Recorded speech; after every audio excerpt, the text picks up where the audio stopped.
And welcome back, students, to our next lesson of hardware. We're going to talk about video cards. So recall, previously we talked about two forms of GPUs. We talked about integrated and we talked about dedicated. Now this lesson we're going to explore discrete graphics in the form of dedicated video cards. So a video card is an expansion card which generates a feed of output images to a display, such as a computer monitor. Recall that these are known as discrete or dedicated graphics cards. Now the GPU, which we talked about last time, is the core of this unit. Most video cards are not restricted to a single form of output. Now, typically you'll see, like, for example, might have VGA, might have DVI, might have HDMI, might have DisplayPort. And we'll talk about those different kind of outputs later, but just know that typically you have more than one output in there, so you're not restricted to have that dedicated form. And even then, you still have adapters you can use. Now, typically the graphics card is made as a printed circuit board that is then inserted into an expansion slot such as PCIe. You might have AGP, but a lot of them typically for consumer ends are PCIe.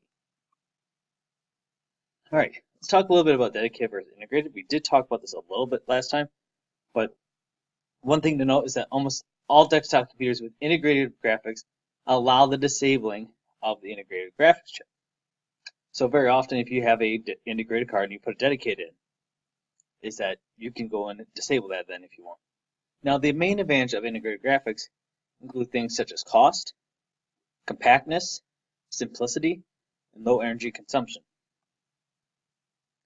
A dedicated graphics card has its own RAM, its own cooling system, and dedicated power regulators with all components designed specifically for processing video images. So upgrading to a dedicated graphics card will offloads the work from your CPU and your system RAM. So not only are your graphics going to be better, it's going to be faster in the processing, but your computer performance may improve overall as well because you're now taking a load off of your CPU and you're taking a load off of your RAM because now the video card is going to be doing part of that workload. Let's talk about power demand. As the processing power of video cards has increased, so has their demand for electrical power. While CPU and power supply makers have recently moved towards higher efficiency, power demands of the GPUs have continued to rise. So the video card may be actually your biggest electrical user within your computer. Now modern video cards with a power consumption of over 75 watts include a combination of a 6-pin, which is 75 watts, or an 8-pin, which is 150 watts, sockets that connect directly to the power supply due to the limitation of 75 watts that PCI can supply. Now computers with multiple video cards may need power supplies in the range of 1,000 to 1,500 watt range. When I'm always doing a build your own, I always recommend for people that are going to put a dedicated card in there that you have at least a 500 watt GPU or power supply, because if you don't have at least that much, you could run into issues. All right, let's talk about the size.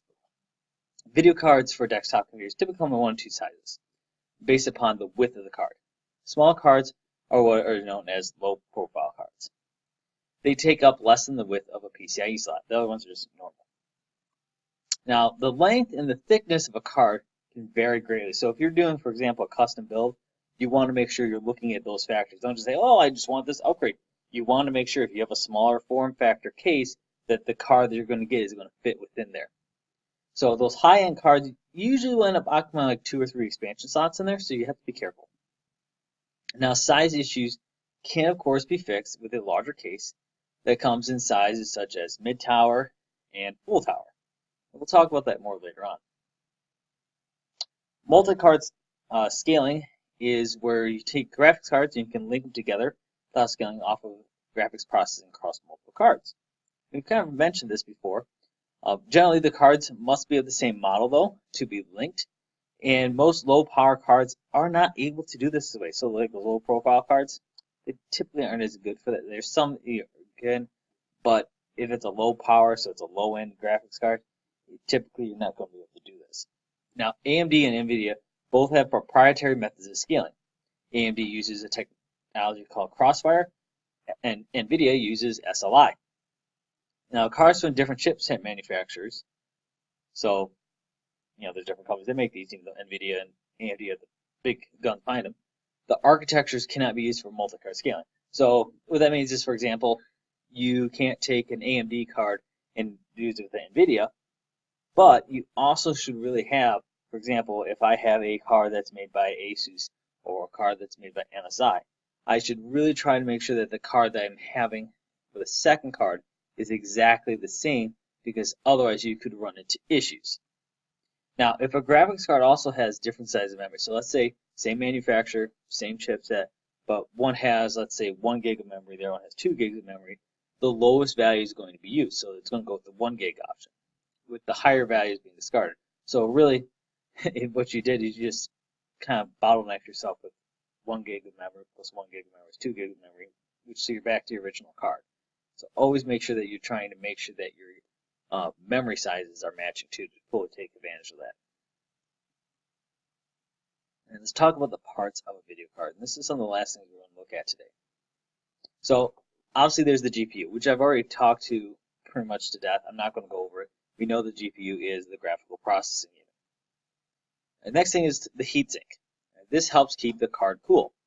Obviously it spreads the heat out produced by the graphics processing unit evenly throughout the heatsink and the unit itself. So it helps, just like your CPU has a heatsink, has to disperse that heat out, your graphics cards typically have that as well.